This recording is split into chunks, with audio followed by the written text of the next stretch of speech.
ఫ్యాక్టరీతో రాళ్ళతో పడింది.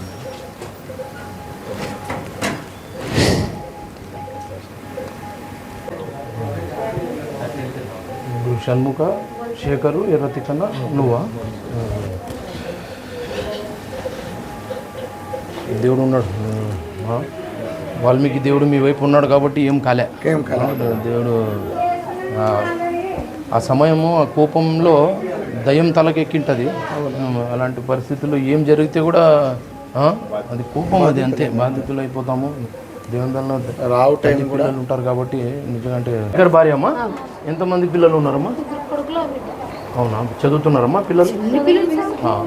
నువ్వు ధైర్యంగా ఉండమ్మా. ఇప్పుడు ఎంజియోగ్రామ్ చేస్తున్నారు, చేసిన తర్వాత ఏమైనా స్టంట్ కూర్చుంటారా ఏమైనా అనేది వాళ్ళు చెప్తారు డాక్టర్లు. కంపల్సరీ తెలుగుదేశం పార్టీ, కూటమి party, BJP party, Janasena party అందరూ మీ వైపే ఉన్నారు. మేమమ్మా ఖచ్చితంగా నువ్వు ధైర్యంగా ఉండమ్మా. నెల్లుగురు ఎవరు? మా మామ, మా తమ్ముడు, నాను, మా పక్కన ఒక పిల్లగాడు తప్పితే ఎవరు లేదు. 80-70 జనంలో మా ఒక్కటే. 5 ఏళ్ళు కష్టపడినారు, ఇప్పుడు మంచి దినాలు వచ్చినాయి. కంపల్సరీ కూటమి ప్రభుత్వం మీ వెంట ఉంది. దేవుడు, ఆ దేవుడు అనేవాడు వాల్మీకి దేవుడు మీ వైపు ఉన్నాడు కాబట్టే అంత పెద్ద ఇన్సిడెంట్ నుంచి తప్పిపోయినారు. కొడవలితో మీ పైన దాడి చేయాలంటే అది దారుణం. అది అంత మిస్ అయ్యింటే మా తమ్ముడు పోతుండే కదా, అది ఇంత మందిలో ఒక్కరు లేరు. మా వంక మొత్తం రోడ్డు మీద మొత్తం మందే ఉన్నారు, ఒక 80-70 జనం ఉన్నారు. అది ఇంత మందిలో మా ఒక్కటే. ఓన్లీ కుళాయి కనెక్షన్ కేనమ్మా? కుళాయి కనెక్షన్ కే ఏమేమి లేదు. అది కూడా చెప్పినాను సార్. ఏంటికో చెప్పినాను, మా మామను కొట్టారంట. కొడితే ఏమనే మా శేఖర్ నాన్న పోయి అట్లా ఇమ్మడితే మా మామ వచ్చి మా తమ్ముడు ఇట్లా ఇమ్మాడు. మా అమ్మ యాడ కొట్టరా అని ఇట్లా అంటుండే. కొట్టలే శేఖర్ మా తమ్ముడు ఇట్లా అంటుంటే మా తమ్ముడు ఉండేమనే కొడితే కొట్టలేమమ్మ స్టేషన్ పోదాం అనేది ఒకటి తప్పు. మా తమ్ముడు ఇసురుతుంటే రాళ్ళు కెట్లు పొడ్డెన్లు పట్టుకుని చదవ ఇట్లా పట్టుకుంటే ఇట్లే వస్తావు, కళ్ళలో ఇట్లా పట్టుకుంటే ఇట్లే వస్తావు. మా కొట్టడం కాదులే. మా చెల్లి చెప్తుంటే నిజంగా ఇది దారుణం. ఇది మరి ఒకళ్ళు ఎట్టుకొని చచ్చిపోతే మా అమ్మ ఖచ్చితంగా అమ్మా. పాపం దేవుడు మీ వైపు ఉన్నాడు కాబట్టి మా కూటమి ప్రభుత్వం న్యాయం చేస్తుంది కాబట్టి. సొంతం కూటమిలో ఉంటే బీజేపీ వ్యక్తుల మీద కూడా ఈరోజు ఎఫ్ఐఆర్ చేసిందంటే అది కూటమి ప్రభుత్వమే. సో మీరు ధైర్యంగా ఉండండి, ఏం కాదు. వాల్మీకి దేవుడు మీ వైపు ఉన్నాడు కాబట్టి ఈరోజు లేదమ్మా. ఖచ్చితంగా వేరే పార్టీలో అయితే ఈ రోజు వరకు కూడా ఎఫ్ఐఆర్ అయ్యేది కాదు. ఇది కుటుంబంలో ఉంటే కూడా బీజేపీ వాళ్ళ మీద 8 మంది పైన ఎఫ్ఐఆర్ అయిందంటే కూటమి ప్రభుత్వంలో న్యాయం జరుగుతుందనేది ఇది నిదర్శనం అమ్మ. ఖచ్చితంగా నీకు న్యాయం జరుగుతుంది.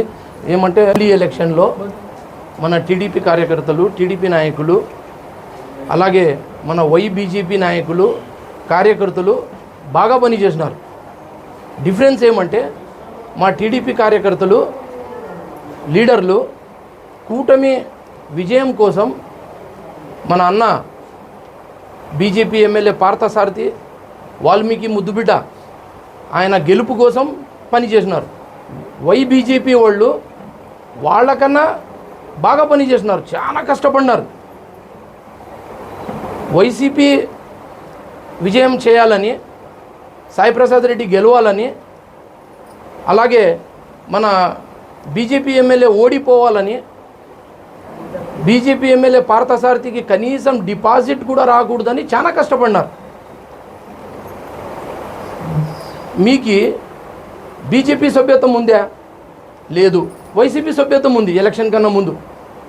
మరి అది తెలుసుకోవాలి మీరు. ఈరోజు అది మీరు తెలుసుకుంటేనే మీరు నిజం చెప్పాలంటే ఈరోజు మీ స్వలాభం కోసం కూటమిలో విభేదాలు తెచ్చి, మా కూటమిని ఏదైతే విభేదాలు తెచ్చి డ్యామేజ్ చేస్తున్నారో ఇది మంచి పద్ధతి కాదు.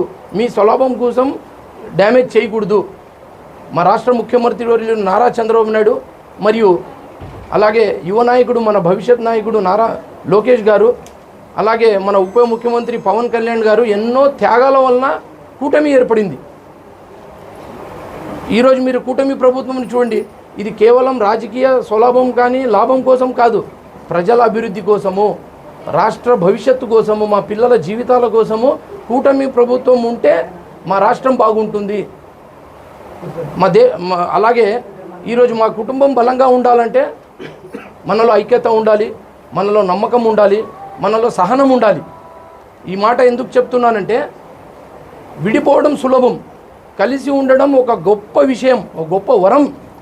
మా విభేదాలన్నీ పక్కన పెట్టి మన రాష్ట్ర ప్రజల కోసం, మన భవిష్యత్తు కోసం మనం అందరూ ఏకంగా నిలబడదాము. కూటమి ఐక్యతే మన భవిష్యత్తు, కూటమి ఐక్యతే మన రాష్ట్ర అభివృద్ధి అని ఈ మీడియా ముఖంగా తెలియజేస్తున్నాను. జై తెలుగుదేశం, జై కూటమి, జై జనసేన, జై బీజేపీ, జై తెలుగుదేశం, జై ఆంధ్రప్రదేశ్. ఈరోజు నిజంగా మీరు ఏదైతే ఇది గొడ్డలితో నరకడం అనేది అది అనాముషం. ఎందుకంటే ఒకే కులం, ఈరోజు ఒకే గోత్రంలోనే ఉన్నారు మీరు. మరి తల్లి పిల్లలుగా ఉండి మరి గొడ్డలితో నరుక్కుంటారా? ఇది చాలా దారుణం. ఇది అవతల ఎవరైతే మా ప్రత్యర్థులు ఉన్నారో, మా శత్రువులు ఉన్నారో, వైసీపీ పార్టీ వాళ్ళు ఈరోజు నవ్వుకుంటున్నారు. వాళ్ళకి ఇది మంచిగా జరుగుతూ ఉంది. నిజం చెప్పాలంటే మా దాంట్లో విభేదాలు ఉన్నందుకు మీరు ఈరోజు కూటమిలో వచ్చినారు. వెల్కమ్ మా సోదరులు. మీరు ఇలా చేయడం ఇది దారుణం. ఇది సో మా కూటమి ప్రభుత్వం కూడా ఈరోజు న్యాయం చేసింది. ఎందుకంటే ఎవరైతే ఆ రకంగా గలాటాలు చేసినారో వాళ్ళ మీద 8 మంది మీద ఎఫ్ఐఆర్ బుక్ చేసినారు.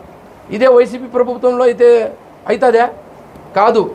సో ఆ శైతాన్ పార్టీ ఏదైనా ఉందంటే అది వైసీపీ పార్టీ. ఆ వైసీపీ పార్టీకి తరిమి కొట్టడానికే కూటమి ప్రభుత్వం అనేది ఏర్పడింది. కూటమి అనేది మా రాష్ట్ర ముఖ్యమంత్రి వర్యులు ఎంతో సహనంగా, ఎంతో ఓదార్పుగా, ఎంతో త్యాగాలు చేసి ఈ రాష్ట్రం బాగుపడాలంటే కూటమి బాగుండాలి, కూటమి కలిసి ఉంటేనే మా రాష్ట్రం ముందుకు వెళుతుందని ఒక మంచి ఉద్దేశంతో తెలుగుదేశం పార్టీ నడుపుతున్నాం. కాబట్టి నా పేరు ఉమ్మి సలీం, రాష్ట్ర సెక్రటరీ తెలుగుదేశం పార్టీ. నేను ట్యాంకర్లు వాళ్ళ ఊరికి కుగ్గలకి పంపిస్తానని చెప్పి ఈ మీడియా ముఖంగా తెలియజేస్తున్నాను. ఖచ్చితంగా న్యాయం జరుగుతుంది. మీరు సహనంగా ఉండండి. మీరు కొట్లాడికి పోవద్దండి. ఒకే గోత్రంలో ఉన్నాము, ఒకే కులంలో ఉన్నాము, తల్లి పిల్లలు ఉన్నట్ల. అమ్మా మేమందరూ తల్లి పిల్లలు ఉన్నట్ల. నిజంగా వేరే వాళ్ళు వింటిగినా నవ్వుతారమ్మా. ఒకే గోత్రం వాళ్ళు కదమ్మా. అమ్మ తల్లి మరి ఏదో వద్దమ్మా. మనమంతా వాల్మీకి ముద్దు బిడ్డలు కాబట్టి మనము ఒకరికి నిదర్శనంగా ఉండాలా, అందరినీ కలుపుకొని పోవాలి. కాబట్టి